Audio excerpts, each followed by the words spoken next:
it's Emma Lou with Heartfelt Creations, bringing you a sunrise lily flower shaping technique. This is the latest and greatest, brought to you by Scrapbook Expo. The very first thing that you'll want to do is you'll want to take your sunrise lily stamp and stamp that image. This one I just stamped with a dark brown chalk ink. This is how your stamp will look when you first stamp it. And then the second thing is just go ahead and cut it out with a coordinating die. One thing that's really cool about this is all the pieces get stamped and cut out at the same time, so that ensures that you don't have to cut out the pieces individually. So to get started, I have some of these pieces cut out already, so we're going to color it. So we'll just show you some quick coloring techniques. I'm using some chalk ink. This one is a rouge. Actually, you know what? I'm not sure what the color of this, oh, it's butter. It's called butter, is the color that I'm using around the edges. So just go ahead and add a little bit of color right around the edges. And once you have the edges colored, I go back and add just a little bit of a rouge or a light pinkish color in the center. That kind of helps to color that very quickly. This flower is pretty dimensional. When you work with it, after you've colored it, you're ready to shape it. So I'm just going to push some of my ink pads to the side, and we'll bring in the flower shaping kit. This is a large set that has multiple different stylus tips to it, but I'm going to use the 8mm size, and we're going to come, let me just push this over just a little bit, to the side and just press the tips of those petals and just give that some dimension. That when you do this, the more pressure you give, the more dimension that you'll achieve. So just kind of press that down. I'm going to grab the other size. This one's a little bit larger.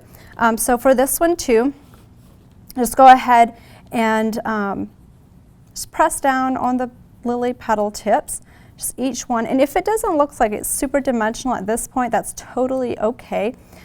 Once you've done that, we'll lay this aside, and then we're going to go ahead and shape the stamens. There are 2 stamens in this set. This is a completely black color, so it might be just a tad difficult to see, but you can kind of see how that just pops right up, and you can see that. The other thing that's in this set is, oh, I don't know, this one I kind of call the flower holder. So it's kind of like a little collar, or creates a cup, and this enables you to put the lily together and make some more dimensions. So if you just go ahead, if you want a lot of dimension, glue about 3 of the scallops together. We'll bring this in,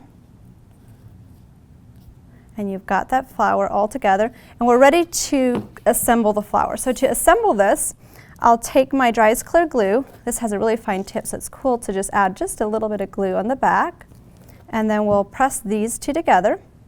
And while this is drying and this color is drying, we'll push that to the side, and we'll add a little bit of color to the stamens. So to embellish the stamens, this is really fun to do. Just add a little dots of glue to the stamen tips.